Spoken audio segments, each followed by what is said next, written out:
ഓം ശ്രീ ഗുരുഭ്യോ നമഃ. ഓം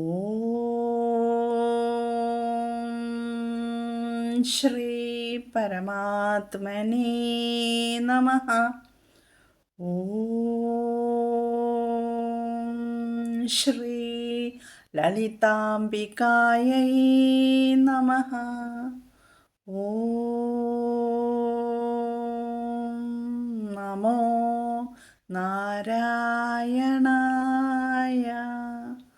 ഓം നമോ ഭഗവതേ വാസുദേവായ.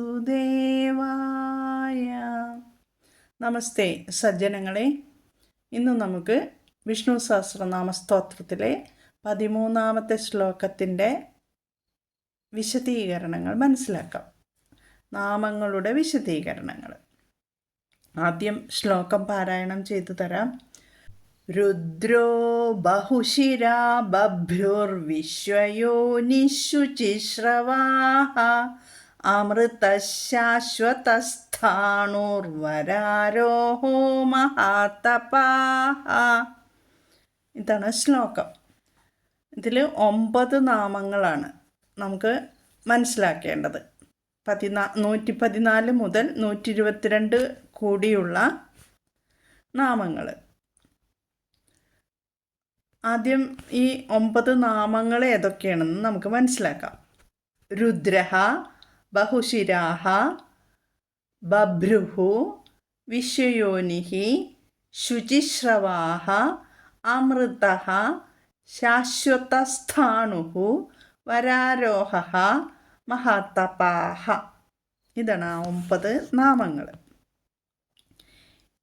ഇനി ഓരോ നാമത്തെയും കുറിച്ചാണ് നമുക്ക് മനസ്സിലാക്കേണ്ടത് അല്ലേ.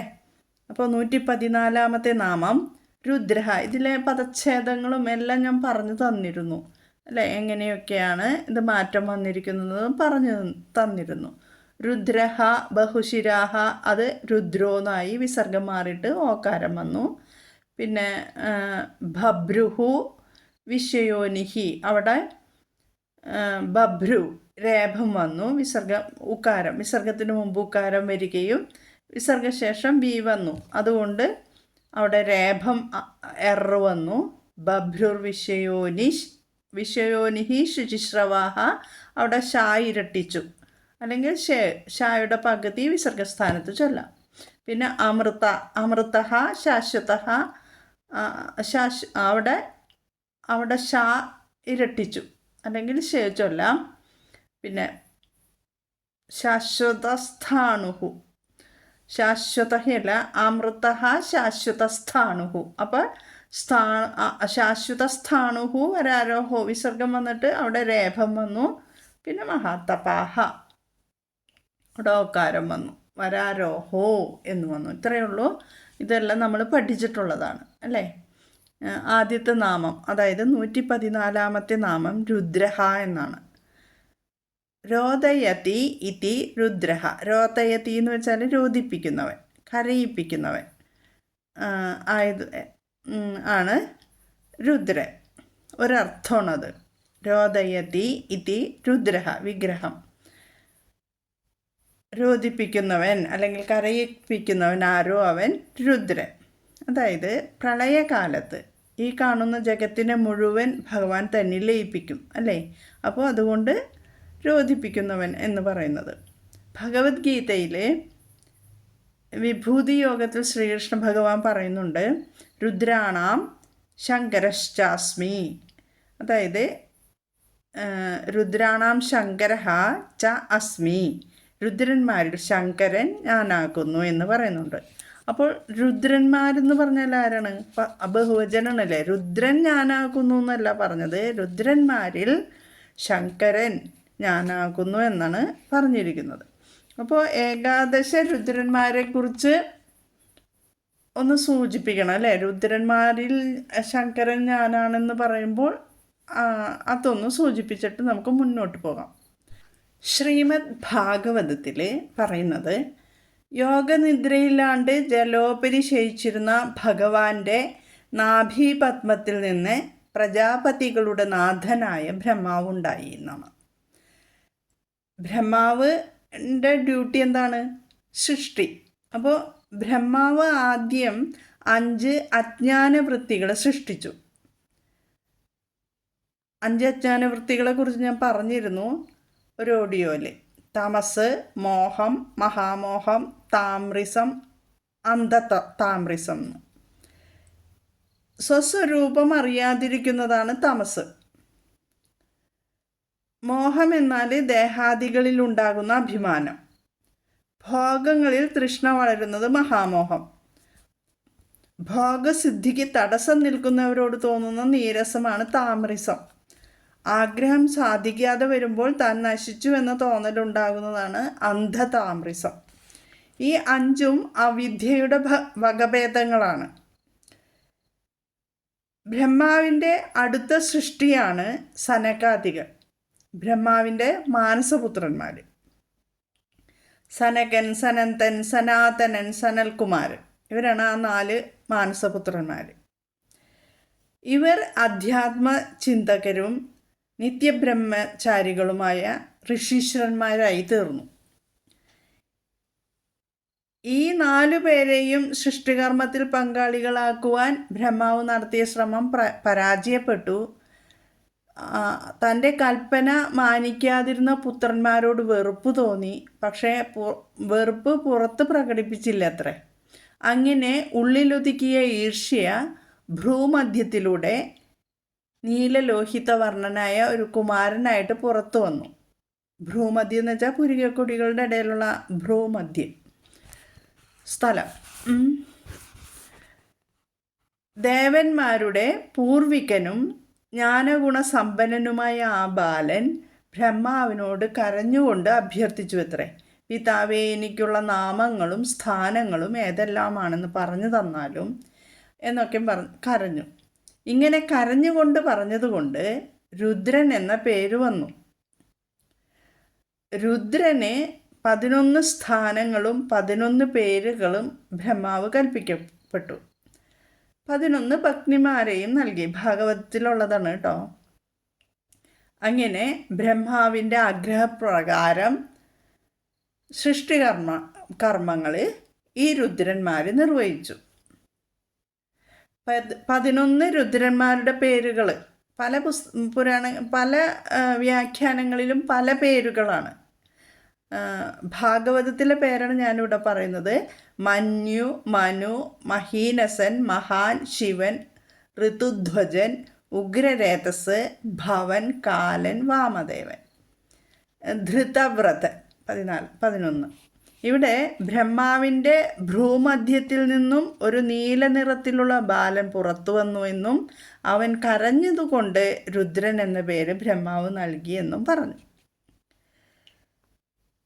ഇനി അപ്പോൾ ഇങ്ങനെ ഒരു ഇത് നമുക്ക് മുഴുവൻ അങ്ങോട്ട് മനസ്സിലാവില്ല അല്ലേ? ഇതിന് വേറൊരു അർത്ഥങ്ങളും നമ്മളിങ്ങനെ പറയുന്നുണ്ടെങ്കിലും ഇതിനൊക്കെയും അർത്ഥതലങ്ങൾ വളരെ അധികമാണ്. അപ്പോൾ എനിക്കറിയാവുന്ന ഒരു കാര്യം ഞാൻ പറയാം. അത് ശ്രീ ആദിശങ്കര ഭഗവത്പാദർ ഭാഷ്യം എഴുതിയത് 10 ഉപനിഷത്തുക്കളാണല്ലോ. ഏതൊക്കെയാണ് ഇതും പറഞ്ഞു തന്നിരുന്നു. ഈശകേന കഠ പ്രശ്നമുണ്ട മാണ്ഡൂക്യ തൈത്തിരി ഐതരേയം ചാന്തോക്യം ബൃഹദാരണ്യകം തഥാ. അങ്ങനെയാണ് ഈ 10 എളുപ്പത്തിൽ നമുക്ക് മനസ്സിലാവാൻ വേണ്ടിയിട്ട് ഒരു ശ്ലോകമുള്ളത്. ഈശകേന കഠപ്രശ്ന മുണ്ടമാണ്ഡൂക്യ തൈത്തിരി ഐതരേയം ചാന്തോക്യം ബൃഹദാരണ്യകം തഥാ. പെട്ടെന്ന് ഓർമ്മിക്കാൻ. വേദങ്ങളെ സംഹിത, ബ്രാഹ്മണം, ആരണ്യകം, ഉപനിഷത്ത് ഇങ്ങനെ 4ആയിട്ട് വിഭജിച്ചിട്ടുണ്ട്. അവയിൽ സംഹിത മന്ത്രഭാഗവും ബ്രാഹ്മണം കർമ്മഭാഗവും ആരണ്യകം ഉപാസനാഭാഗവും ഉപനിഷത്ത് ജ്ഞാനഭാഗവുമാകുന്നു. മനുഷ്യൻ്റെ ജീവിതത്തിൽ 4 ആശ്രമങ്ങൾ അല്ലെങ്കിൽ 4 ഘട്ടങ്ങളുണ്ട് അല്ലേ? ബ്രഹ്മചര്യം, ഗൃഹസ്ഥം, വാനപ്രസ്ഥം, സന്യാസം. ഓരോ ഘട്ടത്തിനും അതിൻ്റേതായ ചുമതലകളുമുണ്ട്. മനുഷ്യൻ്റെ ജീവൻ വളരെ വിലപ്പെട്ടതാണ്. പൂന്താനം എത്ര ഭംഗിയായിട്ടാണ് ജ്ഞാനപ്പാനയിൽ മനുഷ്യജന്മത്തെക്കുറിച്ച് നമ്മളെ മനസ്സിലാക്കാൻ ശ്രമിച്ചിട്ടുള്ളത്. എത്ര ജന്മം പ്രയാസപ്പെട്ടിക്കാലം അത്ര വന്നു പിറന്നു സുകൃതത്താൽ, എത്ര ജന്മം മലത്തിൽ കഴിഞ്ഞതും എത്ര ജന്മം ജലത്തിൽ കഴിഞ്ഞതും, എത്ര ജന്മങ്ങൾ മണ്ണിൽ കഴിഞ്ഞതും എത്ര ജന്മം മരങ്ങളായി നിന്നതും, എത്ര ജന്മം മരിച്ചു നടന്നതും, എത്ര ജന്മം മൃഗങ്ങൾ പശുക്കളായി, അതു വന്നിട്ടി വണ്ണം ലഭിച്ചൊരു മർത്യജന്മത്തിൻ മുമ്പേ കഴിച്ചു നാം, എത്രയും പണിപ്പെട്ടിങ്ങു മാതാവിൻ ഗർഭപാത്രത്തിൽ വീണതറിഞ്ഞാലും. 10 മാസം വയറ്റിൽ കഴിഞ്ഞുപോയി, 10 പന്തിരാണ്ടുണ്ണിയായിട്ടും പോയി, തന്നെ താനഭിമാനിച്ചു പിന്നേടം തന്നെ താനറിയാതെ കഴിയുന്നു. ഭംഗിയായിട്ട് മനുഷ്യജന്മത്തെ വിവരിച്ചു തന്നിരിക്കുന്നു. ഈ മനുഷ്യജന്മം ഒരു നിമിഷത്തെ വികാരം കൊണ്ട് നശിപ്പിച്ചു കളയുന്നവർ എത്ര പേരല്ലേ. മനുഷ്യൻ്റെ സാധാരണ ആയുസ്, ഇതിൻ്റെ അർത്ഥമൊക്കെ എല്ലാവർക്കും അറിയാലോ. എത്രയോ ജന്മങ്ങൾ കഷ്ടത അനുഭവിച്ചിട്ടാണ് നാം സുഹൃതത്തിൻ്റെ ഫലമായിട്ട് മനുഷ്യനായിട്ട് ഇവിടെ വന്ന് പിറന്നത്. അതിനു മുമ്പ് എത്രയോ ജന്മങ്ങൾ മലത്തിലെ കൃമികളായും ജലജീവികളായും മണ്ണിലെ കൃമികീടങ്ങളായും വൃക്ഷലതാദികളായും ഇഴജന്തുക്കളായും മൃഗങ്ങളായും പശുക്കളായും ജനിച്ച് നശിച്ചതിനു ശേഷം വളരെ പണിപ്പെട്ടിട്ടാണ് നമുക്ക് ഒരു അമ്മയുടെ ഗർഭപാത്രത്തിൽ മനുഷ്യനായി ജനിക്കാനുള്ള ഭാഗ്യം സിദ്ധിച്ചത്. അതാണ് ഇത്രയും. മാതാവിൻ്റെ ഗർഭപാത്രത്തിൽ 10 മാസം കഴിച്ചു കൂട്ടി ജനിച്ചു കഴിഞ്ഞാൽ 10-12 വർഷം ബാല്യകാലമായി പോകുന്നു. പിന്നെയുള്ള കാലം ദുരഭിമാനത്തിന് വശംവദനായി തന്നെ മനസ്സിലാക്കാതെ കഴിക്കുന്നു. പൂന്താനം പറഞ്ഞതാണ്. മനുഷ്യൻ്റെ സാധാരണ ആയുസ് 100 വർഷം ആണെന്നാണ് വേദങ്ങൾ പറയുന്നത്.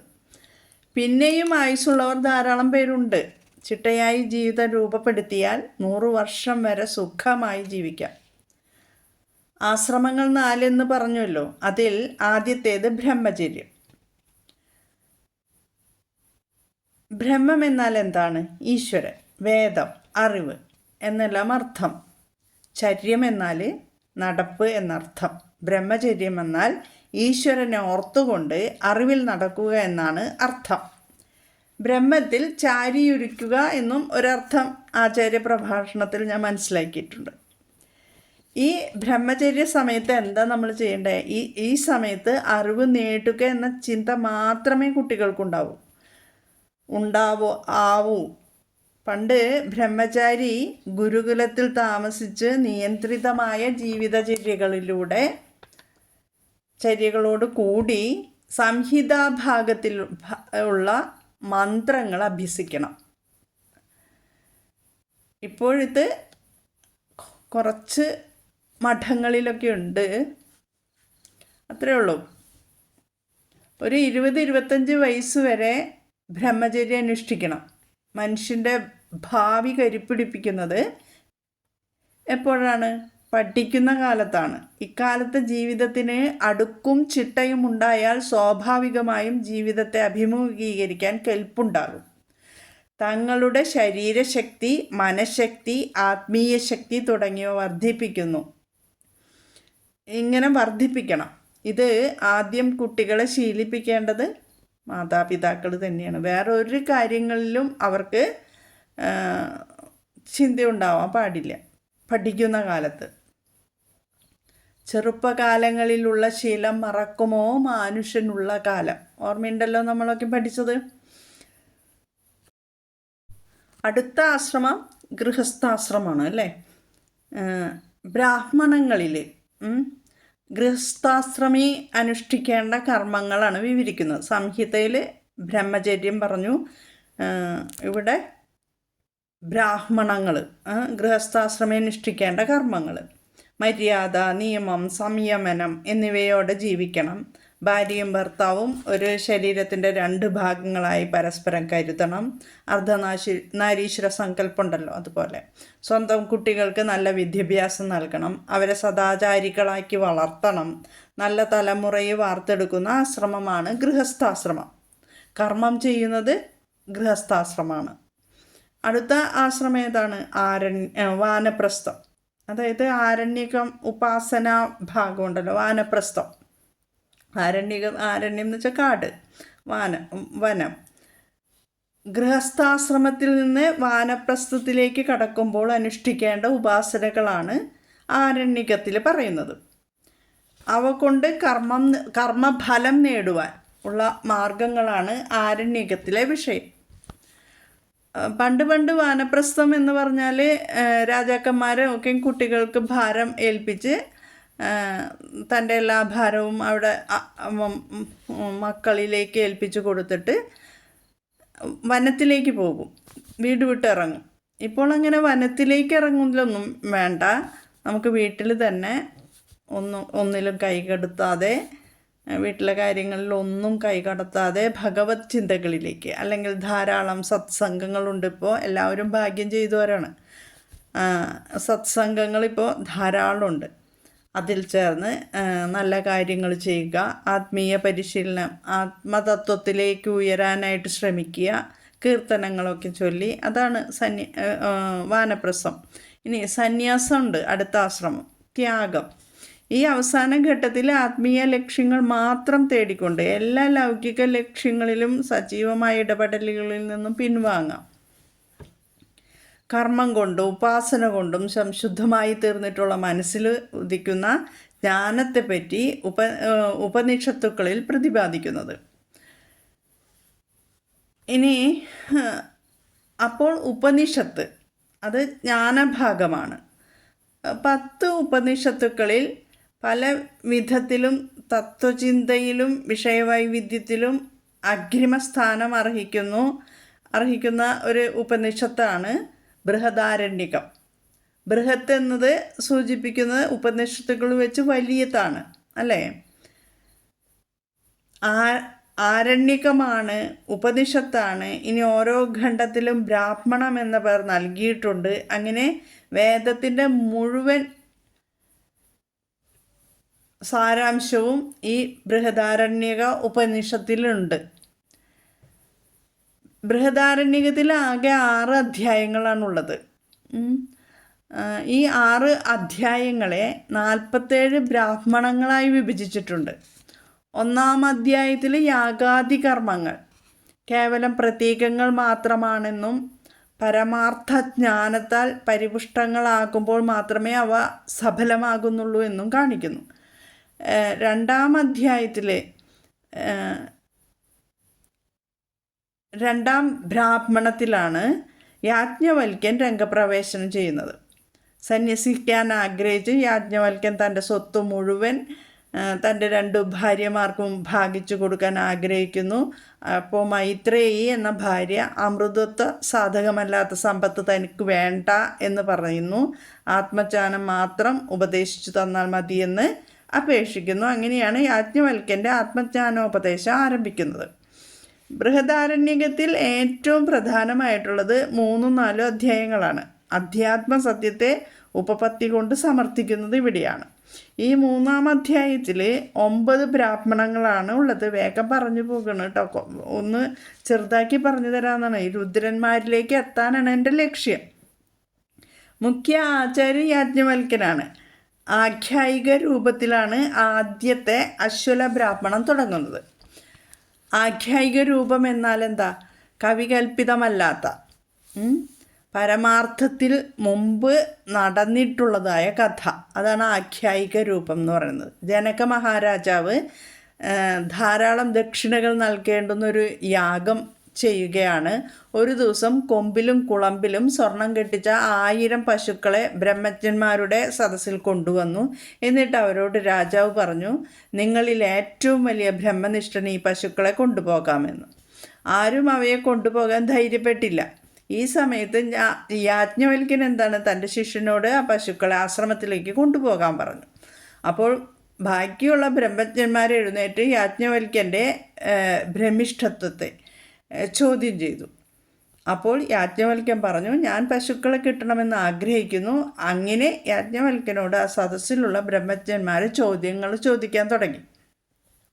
ഓരോ ബ്രഹ്മജ്ഞന്മാരും ഹോതാവായ അശ്വലൻ, ജരത്കാരു, വംശജനായ ആർത്തഭഗൻ, ലഹ്യപുത്രനായ ഭുജ്യു, ചക്രപുത്രനായ ഉഷസ്തൻ, കുഷീതകപുത്രനായ കഹോലൻ,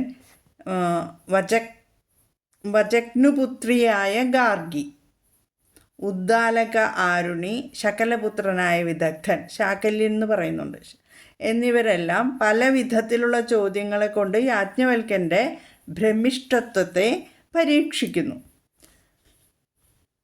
9ാമത്തേതാണ് ശാകല്യ ബ്രാഹ്മണ്യം. ശാകല്യ ബ്രാഹ്മണൻ ശകലപുത്രൻ, ശകലൻ്റെ പുത്രൻ, വിദഗ്ധൻ എന്നുള്ള പേരുള്ള ആ ബ്രഹ്മജ്ഞൻ്റെ ചോദ്യങ്ങളാണ്. ഇവിടെയാണ് രുദ്രനെ കുറിച്ച് പറയുന്നത്. യാജ്ഞവൽക്യനോട് വിദഗ്ധൻ ചോദിച്ചു, എന്താണ്, ദേവന്മാർ എത്രയുണ്ട്? 303ഉം 3003ഉം എന്ന് ഉത്തരം നൽകി. ആദ്യത്തെ ഉത്തരമാണ് കേട്ടോ. അപ്പോൾ വിദഗ്ധൻ, അതായത് ശകലപുത്രൻ പറഞ്ഞു, ശരി, 303ഉം 3003 എന്ന് പറഞ്ഞു. രണ്ടാമത്തെ ചോദ്യം ചോദിച്ചു, യാജ്ഞവൽക്യ, പരമാർത്ഥത്തിൽ ദേവന്മാർ എത്രയുണ്ട്? അപ്പോൾ രണ്ടാമത്തെ ഉത്തരം 33 എന്ന് പറഞ്ഞു. അപ്പോഴും ശരിയെന്ന് സമ്മതിച്ചു. വീണ്ടും വിദഗ്ധൻ ചോദിച്ചു, യാജ്ഞവൽക്യ, ദേവന്മാർ ശരിക്കും എത്ര ആണ്? അപ്പോൾ 6 എന്നുത്തരം കൊടുത്തു. പിന്നീട് വീണ്ടും ചോദിച്ചപ്പോൾ 3 എന്നുത്തരം കൊടുത്തു. ഇതിനെല്ലാം ശരി ശരി എന്നാണ് പറയുന്നത്. എന്നിട്ടാണ് അടുത്ത ചോദ്യത്തിലേക്ക് കടക്കുന്നത്. അടുത്ത ചോദ്യം ചോദിച്ചു, ദേവന്മാർ എത്ര മാത്രമുണ്ട്?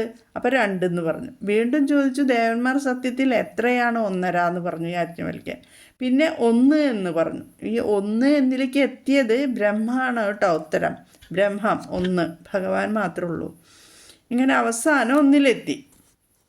അപ്പോൾ ശകലൻ്റെ പുത്രൻ വീണ്ടും ചോദിച്ചു, 303 എന്നും 3003 എന്നും പറഞ്ഞത് എന്തെല്ലാമാണെന്ന് ചോദിച്ചു. അപ്പോൾ യാജ്ഞവൽക്യൻ പറഞ്ഞു, വാസ്തവത്തിൽ ദേവന്മാർ 33 ഉള്ളൂ. ബാക്കിയുള്ളവരെല്ലാം അവരുടെ വിഭൂതികളാകുന്നു എന്ന് പറഞ്ഞു. അപ്പോൾ ശകലപുത്രൻ ചോദിച്ചു, ഈ 33 ദേവന്മാരാരാണ്? അപ്പോൾ ഉത്തരം കൊടുത്തു, വസുക്കൾ 8, രുദ്രന്മാർ 11, ആദിത്യന്മാർ 12, പിന്നെ ഇന്ദ്രനും പ്രജാപതിയും കൂടി 33 എന്ന് ഉത്തരം കൊടുത്തു. അപ്പോൾ 3306 എന്ന് പറഞ്ഞത് ഈ ദേവന്മാരുടെ അനന്തമായ വിഭൂതികൾ അല്ലെങ്കിൽ രൂപഭേദങ്ങൾ മാത്രമാണ്. 33 കോടി ദേവന്മാരുള്ള നമ്മൾ, അതിന് ആൻസർ കിട്ടിയോ? ഈ 33 ദേവന്മാരെയാണ് 33 കോടി ദേവന്മാരെന്ന് പറയുന്നത്. അതായത് 8 വസുക്കളുടെ പേരുകൾ കഴിഞ്ഞ ശ്ലോകത്തിൽ ഞാൻ പറഞ്ഞു തന്നു. വസുർ വസുമന സത്യ ശ്ലോകത്തിൽ അഗ്നി, പൃഥ്വി, വായു, അന്തരീക്ഷം, ആദിത്യൻ, ദ്യോവ്, ചന്ദ്രൻ, നക്ഷത്രങ്ങൾ. പ്രാണികളെയെല്ലാം വസിപ്പിക്കുന്നവനാണ് വസു. അടുത്ത ചോദ്യം രുദ്രന്മാരാരെല്ലാമാണെന്നാണ്. വസുക്കൾ ആരെല്ലാമാണെന്നുള്ള ഒരു ചോദ്യം ചോദിച്ചപ്പോഴാണ് ഈ ഉത്തരം പറഞ്ഞത്. പിന്നീട് രുദ്രന്മാരാരെല്ലാമാണെന്ന് ചോദിക്കുന്നു. 11 രുദ്രന്മാരുടെ പേരുകൾ ഞാൻ പറഞ്ഞു തന്നിട്ടുണ്ട് അല്ലേ? എന്നാൽ ഇവിടെ യാജ്ഞവൽക്യൻ പറയുന്നത് എന്താണെന്നോ, മനുഷ്യനിലുള്ള 10 പ്രാണങ്ങളും 11ാമതായി ആത്മാവും ഇവ നശ്വരമായി ശരീരത്തിൽ നിന്നും പുറത്തു പോകുമ്പോൾ കരയിക്കുന്നു. അപ്പോൾ ഇവിടെ 11 രുദ്രന്മാർ ആരാണ്? 10 പ്രാണങ്ങൾ, പഞ്ചപ്രാണങ്ങളും പിന്നെ 5 ഉപപ്രാണങ്ങളും അറിയാലോ. 11 പ്രാണങ്ങളും ആത്മാവും കൂടിയതാണ് ഈ 11 രുദ്രന്മാർ. പ്രാണൻ എന്ന് പറഞ്ഞാൽ അത് ഒന്നാണ്, പക്ഷേ അവ ഓരോ രൂപങ്ങളിൽ പ്രകടമാകുന്നു. അവർക്ക് ഓരോരോ ജോലികൾ. പഞ്ചപ്രാണങ്ങൾ ഏതാണ്? പ്രാണൻ, അപാനൻ, സമാനൻ, ഉദാനൻ, വ്യാനൻ. ഇതാണ് പഞ്ചപ്രാണങ്ങൾ. ഇവർക്ക് ഓരോരോ ജോലികളുണ്ട്, ഓരോരോ സ്ഥാനങ്ങളുണ്ട്. ഇനി 5 ഉപപ്രാണങ്ങളുണ്ട്. ഏതാണ്? നാഗൻ, കൂർമൻ, കൃക്കലൻ, ദേവദത്തൻ, ധനഞ്ജയൻ. ഇവയ്ക്കുണ്ട് ഓരോരോ ജോലികൾ. അപ്പോൾ ഈ വസുക്കൾ 8 പേരുടെയും പേര് പഠിച്ചിരുന്നു. 11 രുദ്രന്മാരുടെ പേരുകളും പഠിച്ചിരുന്നു. ഈ 11 രുദ്രന്മാരാണ്. ഇങ്ങനെയും നമുക്ക് വ്യാഖ്യാനം എടുക്കണം.